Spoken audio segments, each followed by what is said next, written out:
guys, we are back for another week of Read Along with Alane, and we are reading from The Blue Witch. Now, this week, guys, I want you all to be wearing a t-shirt from someplace really fun that you visited. Now, right now, we can't really go very many places, so I thought it'd be really fun to remember some of the places that we've been to. So if you've got a favorite t-shirt from a place that you've been to, go ahead and put it on right now. I'll wait for you right here. I want you to know that I'm wearing a shirt from Africa. I got to go to Africa last year and visit lots of animals. I saw elephants and giraffes and lions. It was really cool. So, all right, we left off last week on chapter 24, and Abigail was in big trouble because she used that spell book to send Indira and her friends somewhere. We don't know where they went. So we're going to pick up on chapter 25, which is going to be told from Hugo's point of view. Hugo sat in the jukeberry tree, swinging his legs, and checked the time on his pocket watch. Abigail should have been here an hour ago. She had promised she would come, double-crossed her heart. Who am I kidding, he thought with a sigh. Abigail had bigger fish to fry now that she was so popular. In fact, ever since she had won the head witchling competition, Abigail had been too busy to spend time with Hugo. Sorry, Hugo, but Minxie and the girls want me to show them how I braid my hair, she had said the first day. Maybe we can hang out tomorrow. The second day, it had been, Dear Hugo, the most popular girl in school, poor Shatakana. Well, she wants me to teach her how I get this glow to my skin. I promise tomorrow, super swear, I'll be there. Then she raced off to join the flock of fawning girls that seemed to follow her everywhere. Abigail was getting such a big head, it was a miracle she could fit into her uniform. He should just go home. His mother would be fixing her annual Yule Day fig pudding, and later they would each open a small gift around the fire. That's what he should do. But he and Abigail hadn't learned anything new in ages, and he wanted answers. At the very least, to show Abigail he was still useful to have around. He pulled out his notebook, studying the pages of notes.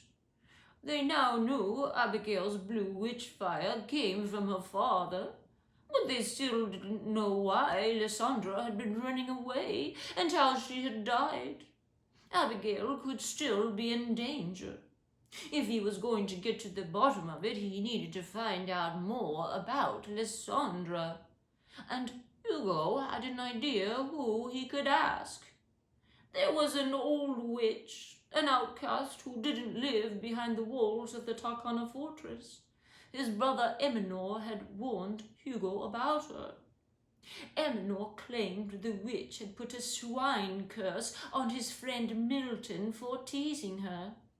Eminor might not always like Hugo, but he didn't want his only brother to walk around with a pig's tail. It would embarrass him. Poor Milton had never shown his face in school again without hearing oinking squeals behind his back.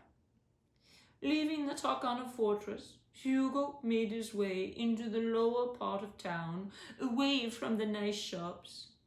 He was looking for a misshapen lump of rags. That's how Eminor had described the old witch.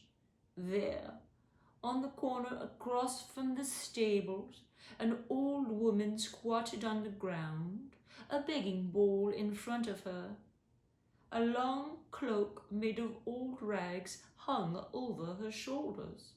It was drawing a circle in the dirt with a sharp stick. Hugo drew in a breath, clenched his hands into fists for courage, and then walked over to her. He squatted down until he was eye level. There was a single copper in her bowl, a half-penny. The witch kept drawing, but her shoulders stiffened as she waited for him to speak. He reached into his pocket and pulled out the silver coin he'd taken from his Yule stocking that morning, tossing it into the bowl. It clanked loudly. Gnarled fingers flashed out and snatched it up, making it disappear into the bodice of her gown. Only then did she lift her eyes to his. They were an emerald green so piercing, Hugo almost fell backward. "What do you want?" she snarled. I have a question." "You seek knowledge from me?" A harsh, wheezing sound that might have been laughter shook her body. "I'm not but a pile of rags. What could I possibly tell you?" "I want to know what happened to Lysandra," he said. At the mention of Abigail's mother, the old witch drew back. "How dare you? Who are you? Who sent you?" Flashing eyes searched the square. Hugo tried to rise. "I didn't mean..." But before he could explain, she held up her palm and blew a handful of black powder in his face. The world went blank. Oh no. So Hugo might be in a little bit of trouble here. So Hugo's waiting for Abigail. She doesn't show up because she's so popular now, right?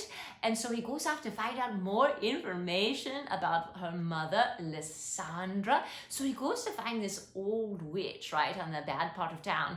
And he gives her some money, his coin that he got for Yule Day, and says, "Can you tell me about Lysandra?" And of course, the witch doesn't like that. She's like, "Who sent you? Why are you asking that, right?" And then she blows some kind of black powder in his face. Hugo is out. So I don't know what's going to happen next, but I can't wait to see. So guys, I hope you'll come back tomorrow for chapter 26. In the meantime, you know what you can do. There's links you can click. There's lots of fun things you can be doing. Worksheets and puzzles and games and pictures you can draw and send to me, all right? And otherwise, I want you guys to get outside, get some fresh air, have some fun. Above all things, stay healthy, stay well, and Miss Alane will be back again tomorrow, all right? Alane out.